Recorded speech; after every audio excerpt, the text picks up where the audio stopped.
Sawasdee Krab. Hey guys, it's my first year in F1 and a big exciting year for me.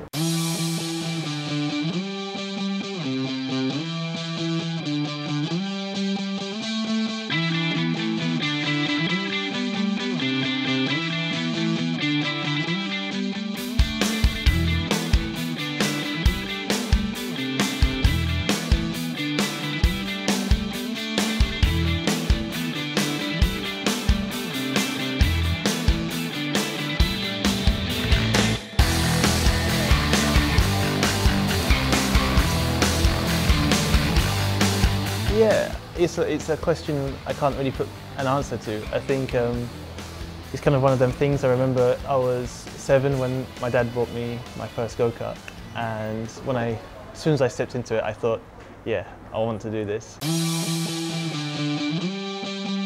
I think the passion was strong even before I first started. So I was 5, 6 years old, and I was obsessed with Michael Schumacher. That was like my guy. Yeah, in that sense, I think I had a kind of just a love for the sport, and I always wanted to do well. I wanted to be in Formula 1, so I had a lot of drive.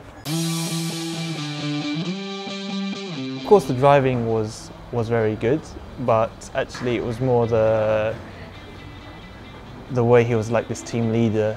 He clearly knew how to set up a car, he knew how to extract performance from the team, and he had this kind of relationship with the team that was so strong. You could really see the team really wanting to give Michael the best car, and it was yeah, it was the way he approached motorsport. Yeah, exactly. It's kind of the same thing. I think you forget about it, but in Formula 2 I had a team of 12 people. That includes truck guys, that includes everyone. F1 is around almost 500, so you need to understand who is who and how to speak to everyone to maximise the performance. And it's not just, I'm not just speaking to Italians and English and French, but also Japanese with Honda, so it's just understanding the cultures of all the people involved, and yeah.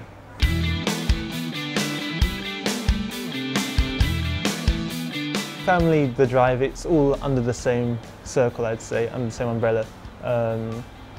It started off just with, I mean, I had a tough one in 2012 and a tough one again 2017.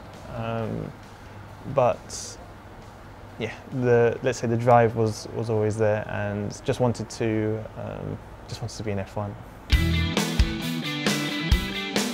In single seaters, Formula 4, Formula 3, Formula 2 is quite similar, but then Formula 1 is just this upper category that's so far ahead of everything else.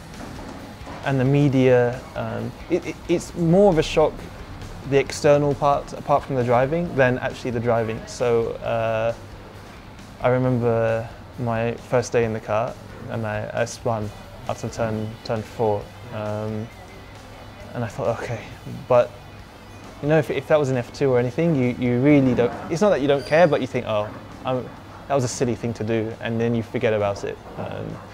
But in F1, obviously, you're on the TV, I get the recovery truck to pick me back up, and when I'm back in the garage, there's like 100 photographers waiting for me, and I'm like, okay, this is F1.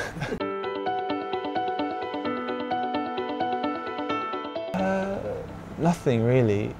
It's quite weird. Before you step in the car, there's a lot of emotion, a lot of nerves or excitement, but once you put the helmet on and you get in the car, everything relaxes and you're kind of in this zone. It's you can be thinking about anything. You can be thinking about weird things. It's not necessarily like the driving. You kind of enter this cloud, as I call it, and yeah, that's normally when I perform my best. When you're actually thinking about the driving is when something's going wrong normally. Yeah, Prince Bira, yeah, definitely. I think he has quite a similar background. Like, you know, he studied in the UK, but yes, definitely. I think I heard that story more and more the closer I was getting to Formula One. But I think he has a bit more. He definitely has more achievements to his name with like the, you know, like the Olympics and all that kind of thing. It's crazy to think about. But yeah, no, he did have an impact on me. I'm actually amazed by the British media because they do know a lot about the history of F1, so they do bring up Prince Bira quite often. Of course, Rama 9 has to be one of them. I'd say Will Smith looks like a cool guy. Like, he just looks really cool. Maybe Will Smith. I honestly think a race again in Bangkok would be amazing. You know, like going through the temples or something would be really cool. We'll see if it happens. I think obviously Vietnam is next year, and I don't see why we can't have a race. I think it'd be really good for the country, and yeah, it would just I think it would mean a lot to me.